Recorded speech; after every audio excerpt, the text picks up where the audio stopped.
My name is Juliet. I'm a student at Heritage College, and I am truly passionate about history. For some time, I have been especially interested in the history of Aylmer, which brings me to tell you about something strange that happened to me recently. While reading about Philemon Wright, the founder of the city of Hull, I learned that he had a nephew, Charles Symmes, who arrived in the area in 1819 to work for his uncle. This is how I discovered the amazing Symmes Inn, which he built in 1831 in Aylmer, and is now a museum. Eager to learn more, I asked the museum director for permission to spend an evening at the museum, and he kindly agreed.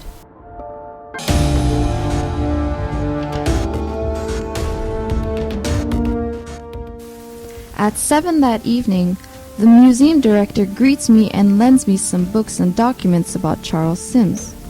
I begin my research, but soon after I fall asleep.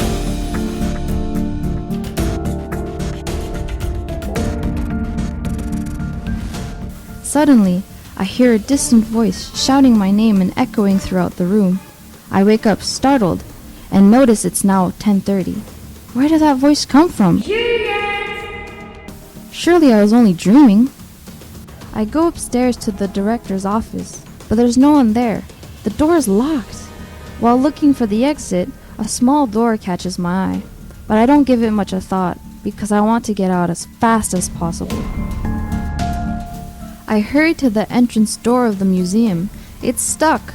I turn around and see a silhouette watching me from the top of the stairs. I'm now in a serious panic, looking for another way out, but everything is locked from the inside.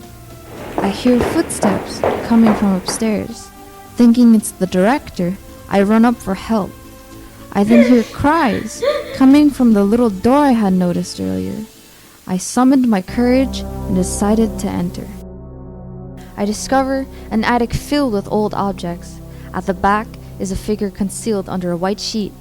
I approach it slowly and hear a laugh. A child looks me straight in the eyes. Before I had time to scream, the child grabs my arm and I'm transported into the past.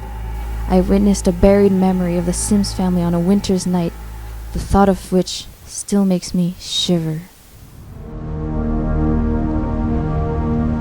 As snowflakes waltzed down from a dark sky, the Symmes Inn warmly greeted its noble guests, who, on this magnificent March evening, had much to celebrate.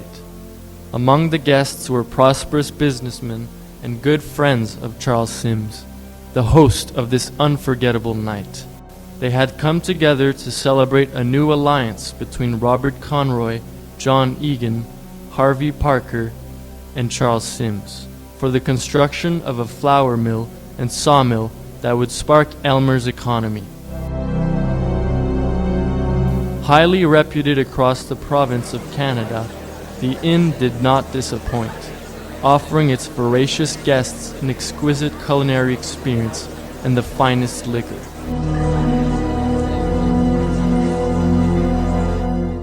Laughter and cheer filled the entire inn, or so it seemed. You see, the Symmes family held a deep secret. The secret of little Hannah, whose existence could never be revealed. Society would not tolerate her. She was mentally disabled, a thing of great shame for her famous family. So, her father took great precaution to prevent the horror of her discovery, and that night decided to lock her inside the grim attic. This was not Hannah's first time. She knew the procedure all too well. She waited patiently and as best as she could, sometimes for days at a time, in that small attic, isolated from the world and from life itself, much to the relief of her hypocritical family. The young girl would scream violently, expressing the abandonment and the anguish in her heart. But she eventually learned to keep quiet under the dominant hand of her father. Thus, her shrieks turned into moans and silent cries. Then, she would close her eyes to forget about time and her suffering. That night, from her prison, Hannah could make out her mother's giggles from the cacophony downstairs. The comforting sound she recognized brought a smile to her face. Her mother was the only one who had ever loved her. Everyone else saw her as a vile creature. And in that moment, Hannah stopped shaking because that voice, a soothing melody, warmed her soul. But the ruthless cold of below 40 degrees Celsius plucked away the small comfort she had managed to grasp. And so, trapped in her freezing attic, she tried to forget her pain and imagine something beautiful, like the delicate complexity of snowflakes falling slowly from the sky.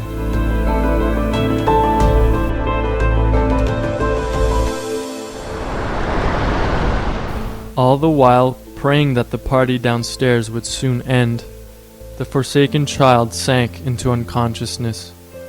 Little by little, she slipped away from her body and her agony. Freedom was approaching. Then, in the darkness of the attic, death claimed the body of Hannah Symmes.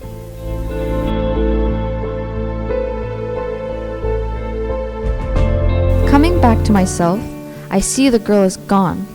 I leave the attic and notice it is morning. I go down to the main floor and find the entrance door of the Symmes Inn unlocked. I gather my things and leave calmly. After spending a night in the museum and witnessing this tragic story, I realize that people have always been cruel towards those who are different. I am glad that today we offer children like Hannah an education which helps them achieve greater autonomy and accessibility, and have learned to overcome our prejudices.